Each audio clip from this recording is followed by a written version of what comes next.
નમસ્કાર, આપ જોઈ રહ્યા છો ગુજરાત 18 લાઈવ. હવે વિશ્વ અગત્યના સમાચાર.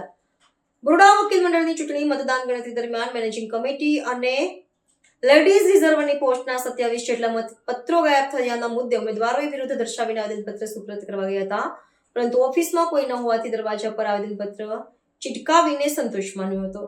ગત 19 ડિસેમ્બરના રોજ થયેલ વડોદરા વકીલ મંડળની ચૂંટણીમાં મેનેજિંગ કમિટી અને લેડીઝ રિઝર્વની પોસ્ટ માટેની મતગણતરી બીજા દિવસે કરવામાં આવી હતી.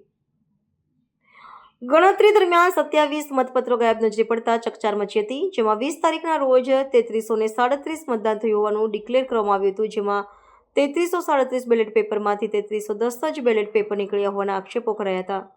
બાકીના 27 બેલેટ પેપર ગયા ક્યાં તેવા અનેક પ્રશ્નો વકીલોમાં ચર્ચાઈ રહ્યા છે, જેને લઈને એડવોકેટ ધર્મેન્દ્રસિંહ સિનોરાએ આક્ષેપો કર્યા હતા અને લેખિત અરજીના રૂપમાં ચૂંટણી અધિકારીને રજૂઆત કરવા પૂછ્યા હતા, પરંતુ ચૂંટણી અધિકારીની ઓફિસ પર તાળું મારેલું જોવા મળતા લેખિત અરજી દરવાજા ઉપર ચોંટાડવાની ફરજ પડી હતી.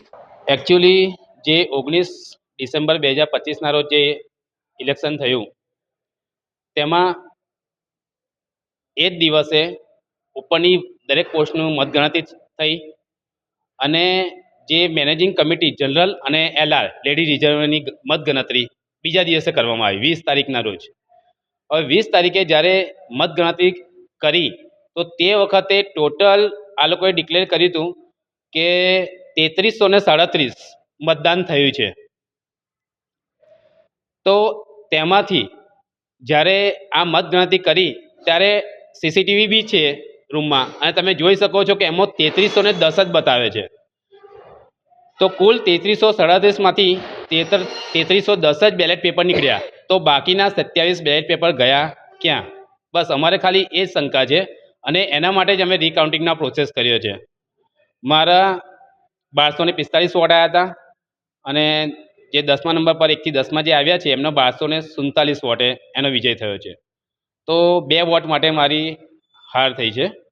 તો મારું એટલું જાણવું છે કે મારે કોઈ હાર જીતનો પ્રશ્ન નથી, પણ જે 27 વોટ ગયા ક્યાં બસ એનો ખાલી ખુલાસો મને આપી દે તો બહુ છે.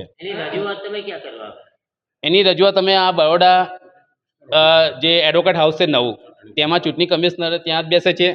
અહીંથી જ મતગણતરીના ફોર્મ લેવાના શરૂ થયા હતા અને મતગણતરી ફોર્મ લેવાના શરૂ થયા હતા અને અહીંથી જ ચૂંટણી પ્રક્રિયા પૂર્ણ થઈ છે.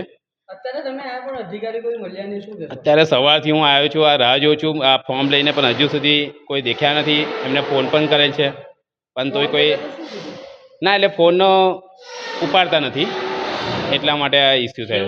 તમે એ અરજીને શું કર્યું? અરજીને પછી અમારે ના છૂટકે જે આ ઓફિસ છે ત્યાં ઓફિસના ડોર ઉપર અમારે ચિપકાવવાની ફરજ પડેલ છે. મારું નામ ધર્મેન્દ્રસિંહ સિનોરા.